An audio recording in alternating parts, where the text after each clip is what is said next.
प्रेक्षकांनो, मालिकेमध्ये खूप मोठा ट्विस्ट आला आहे.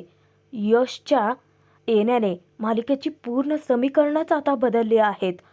कावेरी खूप सारी हिंमत गोळा करून सत्याला सामोरं जाणार असतेच, पण ऐनवेळी मा गायब होतात आणि मानचा जीव वाचवतो तो म्हणजे युग. आता युगच यश बनून धर्माधिकाऱ्यांच्या आयुष्यात आलाय, पण त्या युगच्या येण्याने आता मालिकेत नक्की काय ट्विस्ट येईल, तो मानचा जीव नक्की कसा वाचवेल, ते आपण पाहणार आहोतच. त्यासाठी व्हिडिओ शेवटपर्यंत नक्की बघा आणि हो, आपल्या व्हिडिओला हाईप पॉईंट जरूर द्या. सोबतच आजचा भाग कसा वाटतो ते कमेंट करून कळवा. अमृता मासोबत उलट वादच घालते.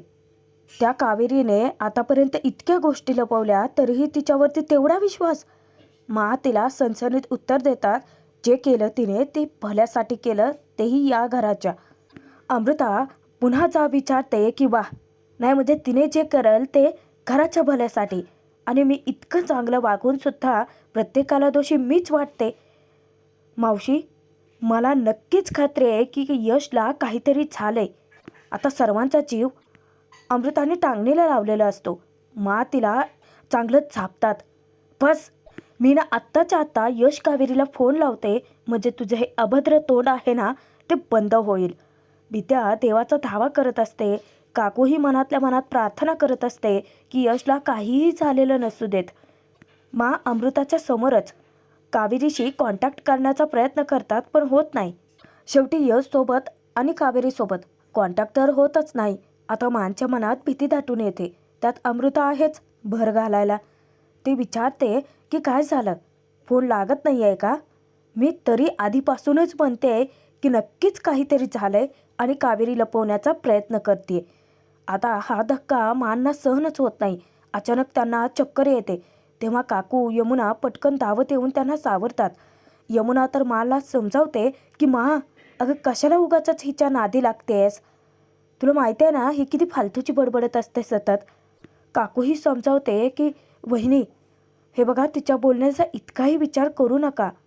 यमुना जाते अमृताला ताकीद देते की हे बघ, काहीही पुरावे नसताना उगाचच निष्कर्ष काढू नकोस. तेव्हा काकूही तिला झापते, अमृता, उगाचच काहीही वाईट साईट बडबडू नकोस. विद्या तर इतकी चिडलेली असते की यश भाऊजी आणि कावेरी वहिनींनी तुझं पितळ उघडं पाडलं म्हणूनच राग काढतेस का तू? नेमकं हे वाद चालू असतानाच कावेरी घरी पोहोचते. आधीचीच ती अस्वस्थ असते, गोंधळून गेलेली असते. घरच्यांसमोर सत्य कसं सांगायचं, त्यात ही अमृताची भर. अमृता उलट वर तोंड करून त्यांना सांगते की अजिबात नाही आहे, आणि सत्य काय आहे ना ते लवकरच समोर येईल सर्वांच्या. ती कावेरी आपल्या सगळ्यांना फसवते, ते लवकरच कळेल तुम्हाला. अमृताच्या तोंडून वाक्य बाहेर पडता इकडे कावेरीला धक्काच बसतो. तेव्हा काकू तिला खडसावते की गप्प बस, कावेरी काही आम्हाला फसवत वगैरे नाही आहे. आमचा पूर्ण विश्वास आहे तिच्यावरती. त्यावर अमृताला हसू येतं. पण आता मात्र कावेरीला खूपच टेन्शन येतं, कारण घरात तिच्या समोरच वाद चालू असतात. आता मात्र कावेरीला इतकं अपराधी वाटत असतं की यश गेल्याची बातमी तिने का लपवली असावी, असा ती मनातच विचार करत राहते. स्वतःला कोसते, पण खूप सारी हिंमत गोळा करून ती आता सत्याला सामोरं जायचं ठरवते. ज्या क्षणी घरातले सर्वच जण बायका अमृतावरती तुटून पडतात ना, यमुना तर तिला चांगलंच धारेवरच धरते. नाही म्हणजे ना तुला उगाचच पुन्हा घरात घेतलं, तू ना बाहेरच बरी होतीस. इतक्यातच नेमकं कावेरी विद्याला हाक मारते. ती त्या सर्वांनाच सांगते की मला तुम्हाला काहीतरी सांगायचं आहे. मा कुठे आहेत? आता सर्वजणी माला इकडे तिकडे शोधत असतात, कारण इतका वेळ तर मा तिथेच होत्या.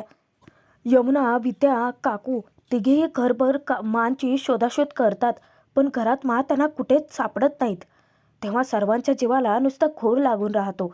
आता काकू येऊन तर अमृतावरतीच राग काढते की कशाला उगाचच काहीतरी बडबडत होतीस का, तुझ्यामुळेच का वहिनी इथून निघून गेलेत. यमुनासुद्धा सगळं खापर अमृतावरच फोडते, जसं काही गुणाचा पुतळाच आहे. आता सर्वांचा जीव टांगणीला लागलेला असतो की मा अचानक गेल्या कुठे असाव्यात. तर मा इकडे एकट्याच बाहेर पडलेल्या असतात. त्यांनी मनातच विचार केलेला असतो की अमृता इतकं खात्रीशीर यशबद्दल असं कसं काय बोलू शकते. माझ्या यशला काहीही झालेलं नाही आहे. अमृताचं म्हणणं मांना खोटं ठरवायचं असतं. यश सुखरूप आहे असं मनात विचार करूनच त्याला शोधण्यासाठी घराबाहेर पडायचं ठरवतात. आता त्यांनी तेव्हा विचार केलेला असतो ज्यावेळेस या तिघीही अमृतासोबत वाद घालत होत्या. यांना जर आता मी सांगितलं की मी यशला शोधायला जाते तर मग मात्र या मला जाऊ देणार नाहीत. म्हणूनच तेथून गुपचूप बाहेर पडलेले असतात. तरी आता तर्कवितर्क लावण्याचा प्रयत्न करतात की अमृता अगदी बरोबर बोलते. महिना झालं एक फोन साधा केलेला नाही आहे पठ्ठ्याने. आता काहीही झालं तरी मी त्याला शोधणारच. घरी मात्र सर्वांच्या जीवाला घोर लागून राहतो, कारण घरात कुठेच नसतात. सर्वच जण खूप काळजी करायला लागतात. यमुना तर बाहेर खूप दूरपर्यंत शोधून येते. तेही धावत येऊन बातमी देते की बाहेर कुठेच दिसत नाही आहे. इकडे मांचा मात्र इतका संताप होत असतो, कारण त्यांना असा संशय येतो की कदाचित अमृताने तर काही केलं नसेल ना यशच्या बाबतीत. अचानकच एक पाठीमागून खूप फास्ट गाडी आलेली असते आणि नेमकं त्या गाडीला धडकणार. इतक्यात एक जण व्यक्ती येतो आणि मांना वेळेवरती स्वतःकडे खेचतो. त्यामुळे गाडीला धडकण्यापासून वाचतात. पण ती व्यक्ती यश तर नसेल ना, कारण त्याला पाहताच खूप खुश झाले आहेत. इकडे घरी मांशी कॉन्टॅक्ट करण्याचा पुरेपूर प्रयत्न चालू असतो. काकू तर अख्खं घर डोक्यावर घेते. यमुना यशशी कॉन्टॅक्ट करण्याचा प्रयत्न करते, पण होणार तरी कसा, कारण तो फोन कावेरीकडे आहे आणि तिने तो बंद करून ठेवलाय. इकडे विद्या मांशी कॉन्टॅक्ट करत असते, पण मात्र काही फोनच उचलत नाहीत. तेव्हा त्या सगळ्याचं खापर विद्या डायरेक्ट अमृतावरतीच फोडते. तिच्यावरती जोरजोराची खेकसते की हे सगळं तुझ्यामुळे झालंय अमृता. तू तसं अभद्र त्यांना बोलली नसतीस तर मांना टेन्शन आलं नसतं आणि मग त्या असं घर सोडून निघून गेल्या नसत्या. तेव्हा अमृता पुन्हा वाद घालते, हे सगळं मला कशाला विचारतेस तू? आता आली आहे ना ती कावेरी, तिला विचारा ना जाब. यमुना ही आता अमृताची बोलते बंद करते. यमुना कावेरीजवळ येते आणि तिला समजावते की हे बघ कावेरी, पटकन यशला फोन कर आणि त्याला घरी यायला सांग. हे बघ, हे प्रकरण खूप सेन्सिटिव्ह होत चाललंय. माने खूप धसका घेतलाय याचा. कावेरीच्या मनातही तीच भीती असते. ती सत्य सांगू की नको या दोन तर्कावरती येऊन थांबते, कारण सत्य जर सांगितलं तर मांना धक्का सहन नाही होणार आणि आता खूप वेळ ती लपवूनही नाही ठेवू शकत. यशला आणणार तरी कुठून ना? उलट कावेरीच मोठ्या धर्मसंकटात अडकते. विद्या कावेरीजवळ येते आणि शेवटी ती न राहुल्याने विचारते की वहिनी, नक्की काय झालंय? प्लीज सांगा मला. हे बघा, यश भाऊजींच्या बाबतीत काही झालंय का? कावेरीच्या डोळ्यात जेव्हा अश्रू दाटून येतात तेव्हाच विद्या थोडीशी घाबरते आणि विचारते की म्हणजे तुम्ही काहीतरी लपवताय का माझ्यापासून? सर्वच जण घरातले इतके रडकुंडीला आलेले असतात. त्यात अमृता ही आगीत तेल ओततच असते. फक्त कावेरीला तोफेच्या तोंडाला द्यायचं, तिचं ते काम चालूच असतं. कावेरी, दे उत्तर. हा एकच प्रश्न विचारून घरातल्या सगळ्या बायकांनी कावेरीला नुसतं भंडावून सोडलेलं असतं. इतकी भुणभुण करतात ना तिच्या भोवती, बिचारी ती इतकी गोंधळल्यासारखी होते. आता कावेरी मात्र खूपच हैराण होऊन जाते. मनात तिच्या विचारांचं वादळ पसरलेलं असतं की खरंच यश घरी परतल्याशिवाय घरी येणारच नाही आहेत का? ती बाजूला जाते, कारण तिला अश्रू अनावर होतात. सर्वांसमोर तर रडू नाही शकत, कारण घरातल्या या बायका त्याचाही वेगळाच अर्थ काढतील. आता कावेरीने कशीबशी हिंमत गोळा करून सत्य सांगायचं ठरवलेलं असतंच. जेव्हा ती सांगते की यश परत कधीच, इतक्यातच यमुनाचं लक्ष मागे जातं आणि समोर चक्क उभे असतात. माना पाहतात सर्वांचा जीव भांड्यात पडतो. आता डायरेक्ट कावेरीकडे येतात आणि त्यात तिला जाब विचारतात की फसवलंच ना तू मला? डोळ्यात प्राण आणून मी माझ्या यशची वाट पाहत होते, तरीही खोटं बोललीस तू माझ्याशी. अगं, मागचं सगळं विसरून मी पुन्हा एकदा तुझ्यावरती विश्वास ठेवला होता, पण पुन्हा तू माझा विश्वासघातच केला का? कावेरीला जाब विचारत असताना इतक्या चिडलेल्या असतात. आता कावेरीला धक्का बसतो. आता मात्र कावेरीला धक्का बसण्याची वेळ आलेली असते, कारण ज्या क्षणी स्वतःच्या फोनमधला व्हिडिओ कावेरीला दाखवतात तर कावेरी युगसोबत असते. युगने यश बनवून तिची फसवणूक केली, म्हणूनच त्याला ती बुके घेऊन जेव्हा मारत होती तेव्हाचा तो व्हिडिओ असतो. कावेरीच उलट हादरून जाते जेव्हा कावेरी युग म्हणजेच यशचे व्हिडिओ घरातले सर्वच जण पाहतात. आता मात्र ते सर्वच जण कावेरीवरती खूपच भडकतात. यमुना तिला जाब विचारते की काय ग कावेरी, यश केव्हाचा आलाय? तुमची रोमॅन्टिक भांडणच चालू आहेत आणि तुम्ही आम्हाला काहीच सांगितलं नाही. आता तर कावेरी उलट जास्तच गोंधळलेली असते, कारण तिला एक प्रश्न पडतो की मानकडे ही व्हिडिओ आली तरी कुठून. सुद्धा खूपच चिडतात. अगं कावेरी, काय आहे हे सगळं? यश केव्हाचा आलाय? तू सांगितलं सुद्धा नाहीस. शोभतं काय तुम्हाला? काय बालिशपणा आहे हा? आता मात्र मानची तळपायाच्या मस्तकात केलेली असते.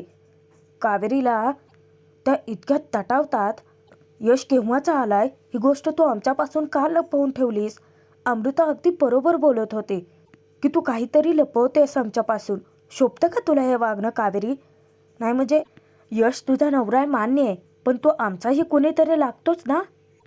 कावेरी इतकी रडकुंडीला आली आहे, कारण तिला कळतच नाही आहे की सत्य सांगावं तरी कसं. ऐकून घेतील तर शपथ ना. मान्य आहे की तुम्ही दोघे इतके दिवस एकमेकांपासून दूर होतात, मग काय तुमच्या लेखी आमच्या भावनांना काडीचीही किंमत नाही आहे का कावेरी? मानचा संताप पाहूनच कावेरीला काय उत्तर द्यावं काही सुचेनासं होतं. पण आता सर्वात मोठा बॉम्ब फुटण्याची वेळ झाली आहे, कारण ज्या क्षणी कावेरी सत्य सांगणार त्या आधीच खरं तर मोठा धमाका करतात. त्या यश अशी हाक मारतात. त्या क्षणी युग यश बनून धर्माधिकाऱ्यांच्या दारात उभा असतो. सर्वांची नजर जाते त्याच्यावरती, पण सर्वात जास्त हादरलेली असते कावेरी. यशला पाहून बाकी सर्वजण खूप खुश होतात. धूर्त अमृता मात्र आता खूपच गडबडून जाते. विचार करते की मगाशीच तर कावेरी इतकी टेन्शनमध्ये दिसत होती, तर मग हा यश अचानक आला तरी कसा? कावेरी जाते आणि तिने ओळखलेलं असतं की तो युग आहे. ती जाऊन त्याला जाब विचारते की तू कशासाठी आलायस इथे? तेव्हा मुद्दामच तो मोठ्याने बोलतो, कावेरी, अहो मी माझ्या मापासून काही लपवलंय का? विद्या बहिणी येते आणि यशचं खूप कौतुक करते. भाऊजी, कसले कमाल दिसताय तुम्ही. कपड्यांची स्टाईल पण बदलले. वा, भारी दिसताय हा. पण घरातले सर्वच जण यशचं खूप कौतुक करतात. आता काकू इतकी ओरडते त्याला. आणि काय रे यश, एवढं महिनाभर लंडनमध्ये होता, साधं फोन करता नाही आलं तुला? किती घाबरलो होतो आम्ही. एक तरी फोन करायचास ना. सर्वांनीच युगला आता भंडावून सोडलेलं असतं. यशला समोर पाहून आता सर्वांच्या जीवात जीव आलेला असतो. तर इतक्या खुश असतात. विद्याला त्या सांगतात की अगं जा, पटकन भाकर तुकडा घेऊन ये.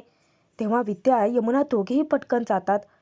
आता यशला म्हणतात की तू परदेशात शिकायला गेला होतास ना, तेव्हा सुद्धा इतकी काळजी वाटली नव्हती तुझी मला. पण काहीही म्हणा प्रेक्षकांनो, युगने यशच्या रूपात एंट्री घेऊन कावेरीचं टेन्शन मात्र आणखीनच वाढवून ठेवलंय.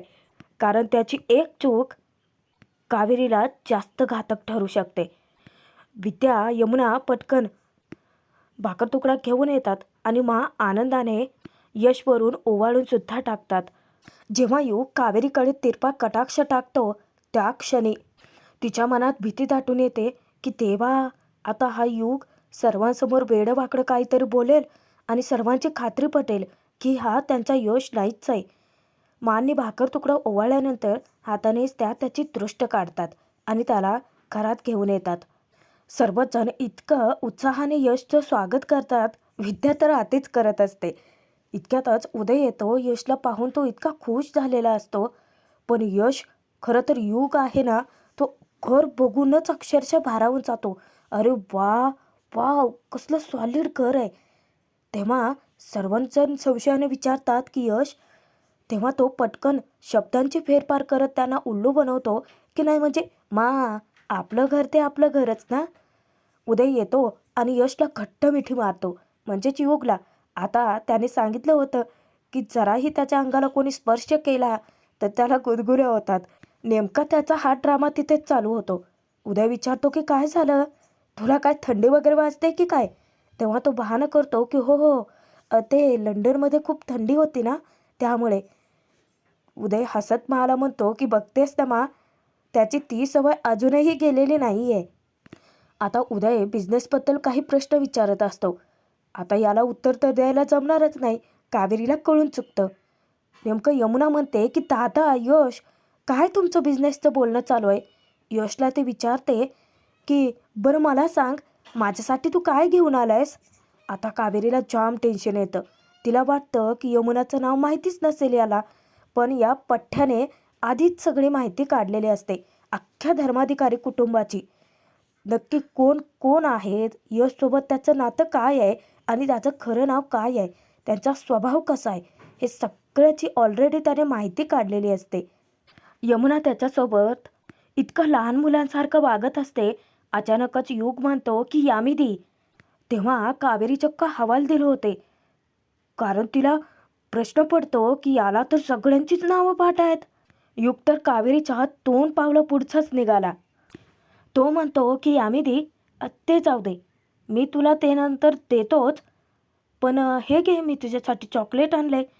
यमुना खूप खुश होते आणि त्याला एक फटका मारत म्हणते की काय हे यश, बाहेरच्या दुकानातून आणलं ना माझ्यासाठी, शी बाबा. तेव्हा मा ओरडतात की यमुना, असू देत ग, निदान घेऊन तरी आलाय तो. यश त्या सर्वांचं मन जिंकण्यासाठी म्हणतो की खरंच मी ना 1 महिना खूप मिस केलं तुम्हाला. तेव्हा सर्वच जण म्हणतात की आम्ही सुद्धा. आता यश काकूकडे फरमाईश करतो की काकू, मी ना तुझ्या हातची नारळाची चटणी खूप मिस केली. तेव्हा कावेरी डोळे वटारून त्याच्याकडे पाहत असते. तर काकू म्हणते की हो का, तू पटकन फ्रेश हो, मी तुझ्यासाठी बनवतेच. युग आता विचारतो की आपला चिकू चिकू कुठे.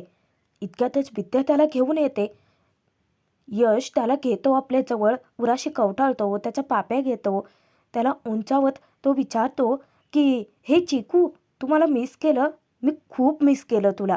आता कावेरी रागाच्या भरात त्याला मागे खेचते आणि त्याला पुन्हा एकदा धमकावते की मी सांगितलं होतं ना तुला, हा विचार डोक्यातून काढून टाक, का आलायस तू इथे. आता सर्वच जण अचंबित होतात.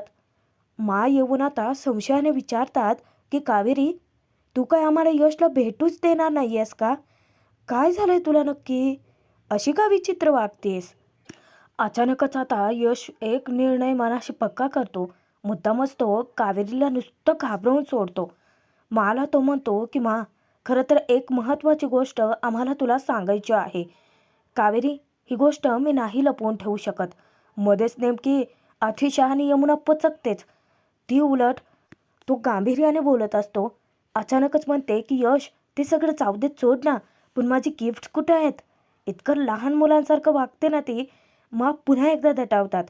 तेव्हा यश कावेरीकडे एक रागात कटाक्ष टाकत म्हणतो की कावेरी, तुम्हाला चांगलंच माहिती आहे, लपवाछपवी केलेले, खोटेपणा केलेला मला आवडत नाही. त्यामुळे आपल्याला खरं काय ते आता सांगावं तर लागेलच.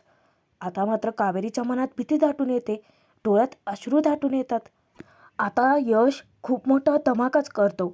तो सांगतो की माझा खूप मोठा ॲक्सिडेंट होता होता राहिला. तेव्हा सर्वांच्या काळजाचा ठोकाच चुकतो. मा म्हणतात की काय सांगतोयस काय. तेव्हा तो कावेरीकडे तिरपा कटाक्ष टाकत बोलतो की हो ना मा, म्हणूनच मी आणि कावेरी आधीच भेटलोय, कारण मला वाटत होतं ही गोष्ट तुम्हाला कळली तर तुम्ही खूप काळजी कराल आणि मला तुम्हाला टेन्शन द्यायचं नव्हतं. म्हणूनच मी आज सकाळी कावेरीला बोलावून घेतलं होतं. मी आणि कावेरी आधीच भेटलोय. तो मुद्दामच तिला विचारतो की हो ना कावेरी. आता यश हसतच चिकूला कावेरीकडे सोपवतो. चिकू बाळा, जा आईकडे जा. आणि तो चिकूला देत असताना कावेरीच्या हातात जबरदस्ती एक चिठ्ठी टेकवतो. ती हळूवारपणे चिठ्ठी उघडून वाचते आणि युगकडे इतकं रागात बघते ना, पण नक्की काय आहे त्या चिठ्ठीत काहीच माहिती नाही आहे. कळेल उद्याच्या भागात. आत्ता भाग संपतोय. आता कावेरी तिचा सगळा असता नसता राग डायरेक्ट युगवरती काढते. लाठी घेऊन त्याला डायरेक्ट धमकावते की खबरदार हा, माझ्या घरच्यांना लुबाडण्याचा प्रयत्न जरी केलास ना, विचारसुद्धा आणायचा नाही डोक्यात. तेव्हा युग मुद्दामच तिला थारेवर धरतो. तो मुद्दामच म्हणतो की ठीक आहे कावेरी, तू जर अशीच माझ्याशी वागत राहिलीस ना, तर मी आत्ताच्या आत्ता बाहेर जातो आणि सगळ्यांना खरं खरं सांगतो. मग प्रॉब्लेम मला नाही, तुला असेल. आता कावेरी थोडीशी घाबरते. अचानकच यश जातो, म्हणजेच युग हा, तो पुन्हा एकदा इतकी मोठी माती खातो ना, डायरेक्ट जाऊन किचन कट्ट्यावर बसतो आणि तो त्याच्या आईशी बोलत असतो. मा त्याला असं पाहतात आणि त्यांनाच धक्का बसतो. पण युगने कावेरीला दिलेल्या चिठ्ठीमध्ये नक्की आहे तरी काय? आणि आता या युगला म्हणजे ड्रामेबाज युगला धर्माधिकाऱ्यांच्या समोर हाताळायचं सोपं काम नाही आहे. पण आता इतकी मोठी जिम्मेदारी कावेरी कशी पार पाडेल? पाहणं मनोरंजक असतं.